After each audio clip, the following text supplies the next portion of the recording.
Hey, it's Camo with the Nashville Access Facebook show here at Sola's North Gulch Apartments, where taste matters.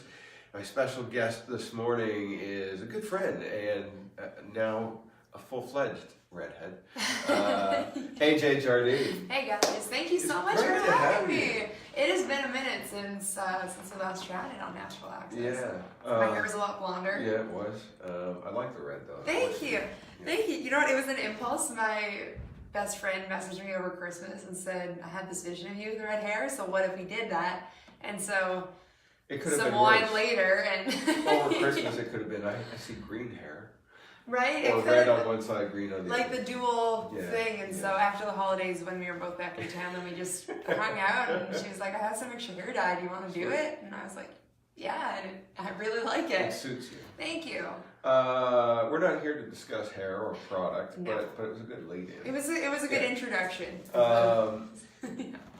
You're originally from Canada. I am. Canadian, the Great White North, eh? Great White North. Oh yes. Sorry.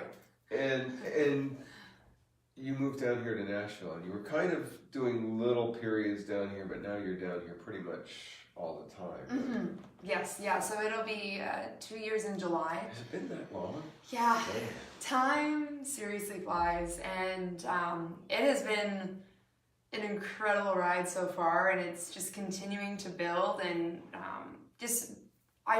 when I moved down here, it was originally for music, like for singing and writing and doing the thing. And although it is still that, and I'm collaborating with different venues and really building my presence in the city, it's become so much more of a personal journey of my own growth and my own obstacles and looking deep within myself and finding what it is about me that no one else can offer, because it's and that's what intrigues me, because you moved your music over to a different platform where you would get paid more for it, but you've gone beyond that now, and you're doing.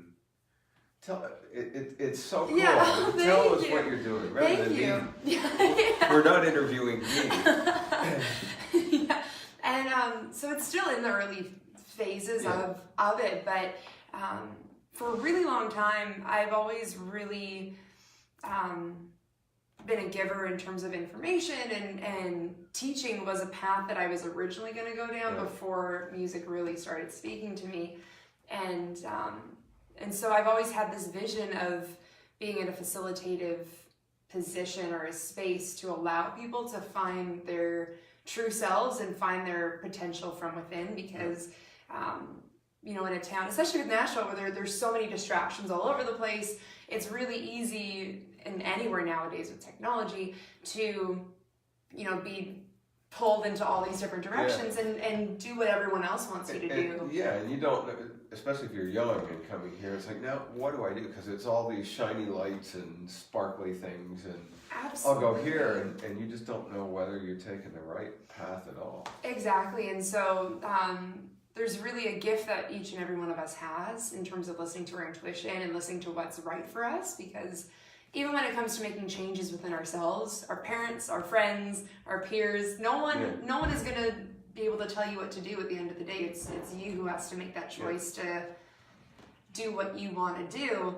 And so through my own personal experience of undergoing this, and as well back in Canada, I studied performance at Simon Fraser University, and so I had this degree sitting under me for years, not to age you or anything, but like it's been a number of years since I graduated and left the program. Way longer since I graduated, trust me. Yeah, I won't argue that. But there's just been you could have argued that. I That would have made me very happy. But I could have. It's all about you. You. That's all. Just for these next 10 minutes, and then afterwards, it'll be about everybody else. Before you were so rudely interrupted. Go ahead. Yeah, no, you're good. And so with this, there's just been a lot of personal hurdles I've had to overcome. Everything from I was extremely ill a year and a half ago and had to get a tonsillectomy and underwent a 5-year recovery process, or not 5 year, 5 week. 5 weeks. And it felt like 5 years, let me tell you. And my mother is a saint for taking care of it was a 2-year-old version of me. And so, but that, and most recently, I experienced Bell's palsy. Oh, Gordon Lightfoot had that. Really? Yeah. There's been a number. I had no idea about this ailment until I had it personally, and then all of a sudden, it's a thing. And Part so of your face isn't moving. Yeah. So I woke up one morning and I couldn't blink and I couldn't fully smile, and in that moment, like Now what do I do? I was like, what do I do? And so, for those of you who aren't familiar with Bell's palsy, it's nerve damage to the 7th cranial nerve, which causes temporary paralysis. Now, when I saw the doctor, they don't know how long temporary. It could be a few days. It could be years. They pretty much told me to be prepared that my face may not ever go back to the way that it was. I know Gordon Lightfoot had it for years. He had it, and now I mean it's been gone for a number of years. But, yeah, and so it was an incredibly scary time because I looked at my own mortality ultimately, and in an industry such as the entertainment one, where your face is a big factor, and we won't get into the whole discussion of being a woman in the industry, but there's a whole number of factors where your appearance is that's your business card essentially, and so I had to surrender every ounce of control that, okay, in this moment, I have to just let it all go and surrender to whatever's beyond us and allow that healing to happen, and so I spent a couple weeks back in Canada, and I just got back down to basics, and this idea about being able to help people and be of service to other creatives to help them find their emotional authenticity is what started flowing back to me, and it's been in and out for the past several years of different ideas of, I tried one thing but it didn't quite sit right, but this is something that's been continuously coming to me. And I think nowadays there's so much amazing technology out there. So there's a whole world of being able to access music, being able to create music, but there's a lot of noise as well. And so the main premise, you do see these artists that are popping through, like the Caseys, like the Marins, like the Kelseys, at least in country music, and not too versed in other genres, but they're finding their own lane and then really articulating that. And so what I envision helping other artists is to find what their lane is and then allow the art to come from within instead of reaching for, oh, well, this is popular right now, so let's go after this sound instead of... That's a very advertising and marketing aspect of doing it, because, I worked in advertising for years as a creative director and brand strategist and stuff. And you get so many clients that compare themselves to just a donut shop or something. Well, they've got a sale on it, I've got to have a sale. And you find out you're just chasing competitors, and it's getting people to understand to just focus on what their business is all, and it's the same with the music, what your business as an artist is. Yeah. And let everybody else worry about you. You carve your path, find your own lane, and then everybody else on the block is going to be saying, hey, what are they doing? And then let them scurry around and chase the shiny things. Absolutely, because the core of the art, like, I think we need to get back to the notion that the artist is the core of the foundation, because if the artist isn't consistent or isn't, together in terms of what's going on inside, it doesn't matter what you throw on top of it. It's ultimately going to have a shelf life, and it's not going to have any longevity or legacy to it. Instead of I've always envisioned myself having a legacy career, and so this is a way that I'm helping other people, but also learning myself and just surrendering to the universe and whatever's meant to. We all have an amazing purpose, and so we have to just sometimes let go of the reins, and when these ideas come to us, just let it flow and see where it goes.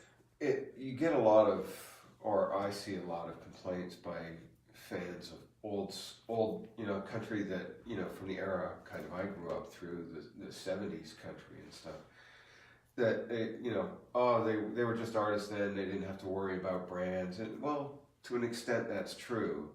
They did worry about their image to a certain extent. They didn't worry about the style of music, so there was a brand, they just didn't call it that. And on one hand it'd be great to go back to those days, but that's not the way it is now, and it ain't ever going back. Mm-mm. So it's like, okay, this is who you have to be. You have to think of yourself as a business and a brand, what's unique to you, and move forward with it. Refine it, shave off the edges that are kind of irrelevant, and go forward. Yeah, and it takes 10 years to be an artist, and so people need to have that patience, and they have to have the longevity in the long-term game for it. And you know, there is one speaker that I really admire that I'm actually seeing on my birthday. He's coming to town, Gary Vaynerchuk. All right. I'm a huge fan of what he has to say, because I mean, he swears a lot, but I enjoy listening to it. But I mean, so just a warning, if there's anyone out there that's wanting to recommend to their kids. What does he talk about? Well, he talks a lot about you know, making those choices, and he talks about a number of things, but content and documenting and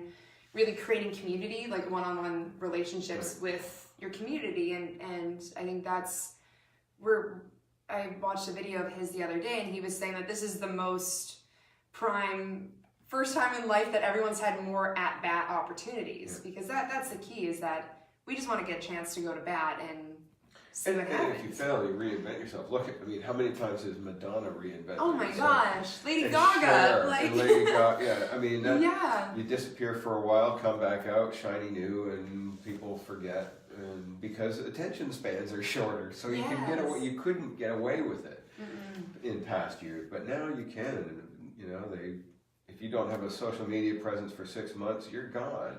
So then you can come back out, and boom, I'm there again. Oh, exactly. And so my vision is being able to help people work on the stuff before it gets to the branding people, before artists and creatives start looking to, you know, fine tune what the brand is. I really envision helping the core of where the emotional presence is, because if that isn't there, there is always going to be a disconnect between you and your art.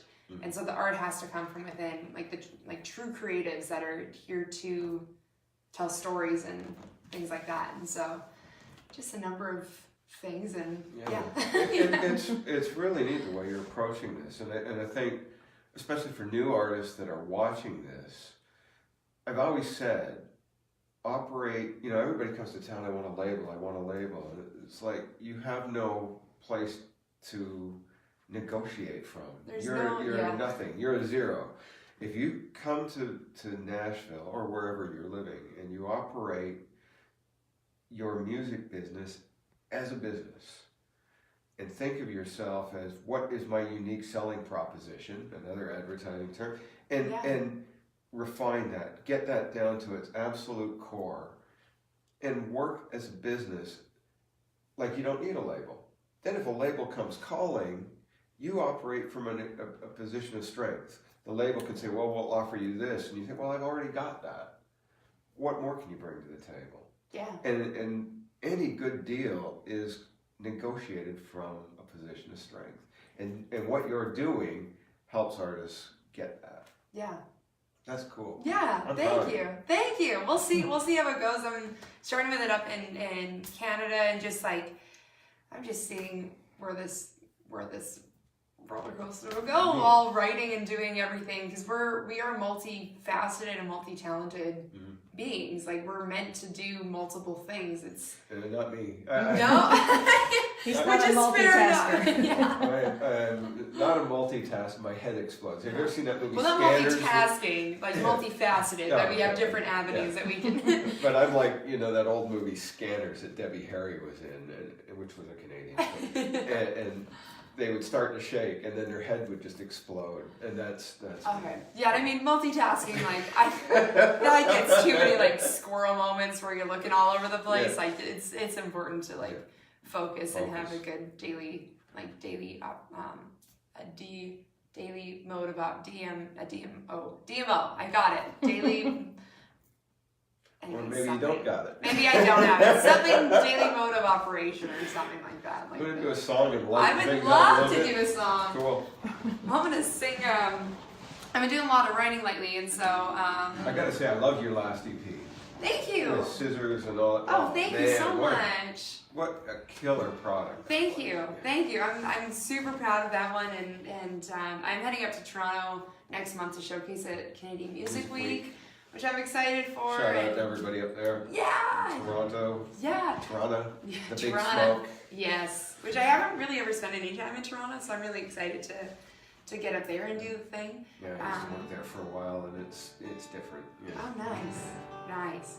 So you can find my EP, Midnight in Bourbon, on all the streaming platforms, iTunes. But I'm gonna share a song with you guys. This one's called Dear Time. I wrote this with two of my friends, David Boris and Leanne Pearson. And Leanne's a panic. She's cool. she's awesome. This is the first time that I've written with Dave quite a few times, and he's a dear friend of mine, and so this is the first time Leanne, him and I were writing together. And so I brought this idea in. I think a lot about time. If you follow any of my Instagram stuff or Facebook, I'm a lot about space and like cosmos and just things that are beyond us. And so thinking a lot about time, that really, what is it? And so we decided to write a letter to time. And so goes a song like this.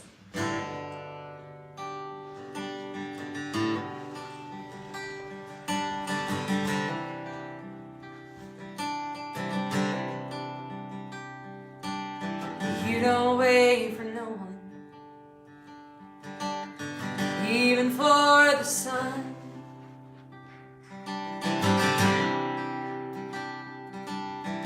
Never thought about you until I saw you run out of moments and people I love. Left me a mess that I'm still cleaning up.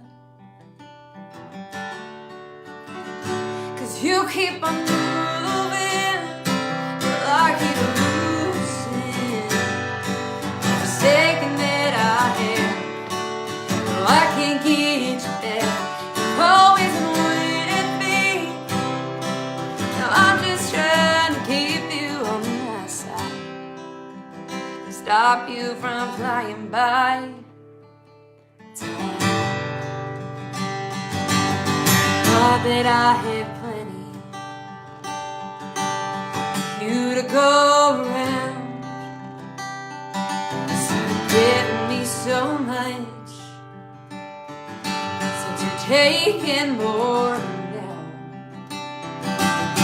Feel and you change, let things live on. Know you won't miss me after I'm gone. 'Cause you keep on moving, well, I keep on losing. The second that I have, I can't get you back. You've always been with me.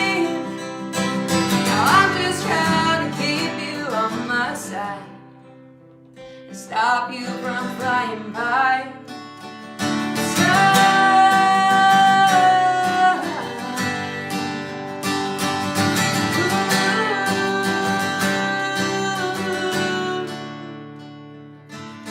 Do you remember and do you forget?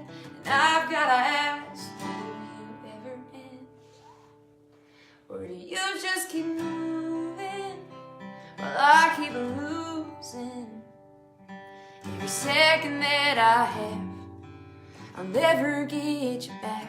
You've always been with me. Now I just wanna keep you on my side, to stop you from flying by. Oh, this is my letter to time.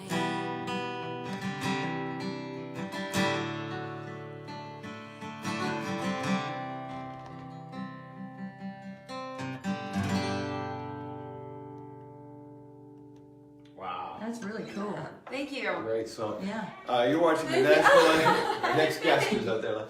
You're watching the Nashville Access Facebook show with Camo and my guest Ajaye Jardine. That's just such a pretty song. Thank you. Thank you. It's in like a lot of, there's, I'm getting too emotional about, but I mean like there's just my vision. I think there's just so many people that they don't live in the present moment, and I was one of those people that even moments, I always have moments of anxiety and freakouts and like not knowing what the hell are we doing because no one knows what they're doing. And it doesn't get any better when you get older. It doesn't. You think as you get older, it becomes more refined, but it's still like, what do I do now? There's even more. But at the same time, it's such a gift that we have each and every day to wake up and be like, what can I do today to make a change or to better myself or to connect with people that I haven't had that opportunity for. And so, I think we all need to live in more of the present time because that's really all we have. There is only the now, really, and the past only brings regret and doubt and questioning of if we made the right choice, and the future only brings anxiety when we worry about it. And so that's a reminder I give myself every day. I'm in no form perfect and have all the answers. I do not. But that's untrue because in the message you sent to me, you said, "I'm perfect. Can I be on your show?" And I said, "Sure." Sorry, I meant to say imperfect. I have one of the older phones, and so the typo. My thumbs kind of get in the way sometimes. What's the name of the project that you've got going with the artist thing? So it's called Artist to Artist. Cool. With a two. Yes, with a two, and like so a Prince song. kind of something like that. It just literally, I was meditating one day and I was trying to figure out the right word for it, and I had a couple different ideas, and then that one just floated into my mind, just like a little boop, just a little Oh, it's like song drop titles, down. or song exactly. ideas. I was talking to a guest yesterday, and we were trying to think of a band name, and they were just working it to death, and they all sounded idiotic, and what do we do? But sometimes those are the ones that stick. Yeah. Or the one And he was walking out, and the idea hit him, and boom, yeah, it's perfect. So. I love that when the inspiration just flows, and then it just has that moment, and you're like, oh, that's it. Yeah.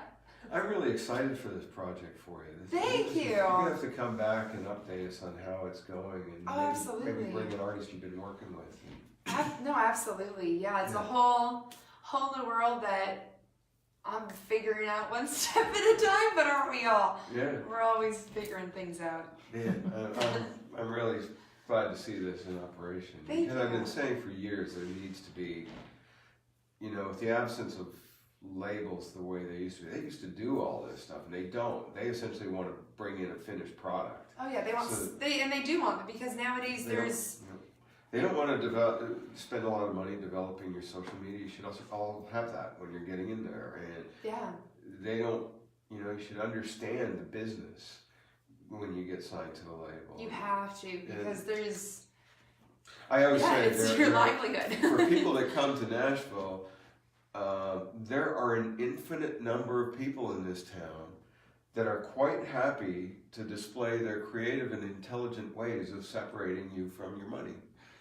And it's horrible, and that's the one side of the industry that I can't stand. It's the people that prey on the innocent, and to a certain extent the innocent have to take some responsibility and say, well, it's my fault, I didn't understand.